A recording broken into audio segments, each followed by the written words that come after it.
Carlene, and I'm going to be talking about how we as survivors can better take care of ourselves as the end of the calendar year approaches.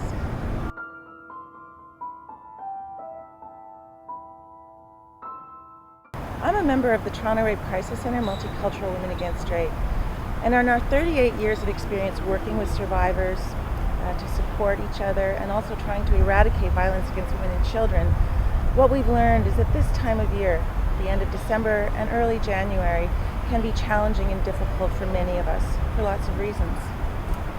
Sometimes it's because we're gathering with our families of origin, and that's stressful. Sometimes it's because we're not. It can also be because of the overwhelmingness of the Christian holidays. It can set up expectations. And those expectations can touch on our sense of isolation and loneliness as survivors. Sometimes it's difficult to manage our day-to-day needs during this time because many social services and many of our support systems slow down or they shut down during this time. Here at TRRC we work together to create a thriving community where we work to empower survivors from all races, classes, sexual and gender orientations, identities, abilities. We celebrate freedom of choice, sexual freedom, and healthy communities. We also believe that as survivors, we are our own experts, and that's really key here, one of our key pieces. And that the goal is to survive this time better. And we can do that together and also alone. So we're going to talk about a couple of things that we'd like to share with you for you to think about. First of all, try to remember you are your own expert. For most of you, for most of us, we've been here before. We understand our own challenges, where it's going to be difficult. So try to take some time to think about what has worked in the past, what has been fun, what has been challenging, and think about what you need to survive this in better and better ways. For some of us, we're going to be in situations with our abusers or with family members and friends who didn't support or believe us. It's important to trust yourself and to put your health and safety first in all situations. If you're going into a challenging situation, it could be a family gathering, it could be a work party. There's lots of different gatherings happening. Try to think of a plan. Think of some goals that might help you survive this better. One way to do that is to think of a purposeful or intentional statement to get you through these times.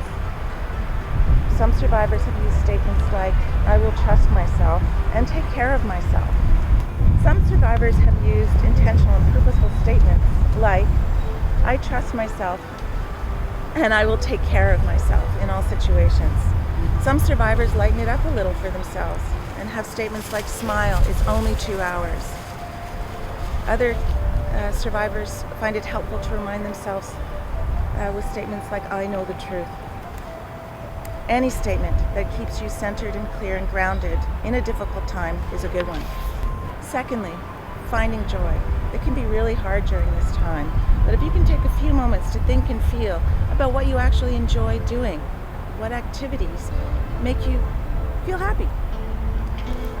This can begin to structure your time about your needs and wants and not just about the needs and wants of other people. So take a few minutes. What are some activities you enjoy? Do you like walks in the snow? Do you like hot baths that steam up your room? Do you like watching movies?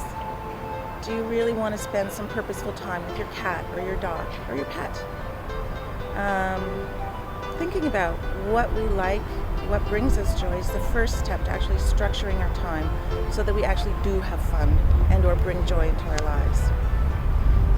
Thirdly, we'd like to talk about reaching out to nurturing people and places. So again, taking the time to think and feel about who brings good things into your life and how to connect with them. So it could be something as easy as a long email to a friend who's far away.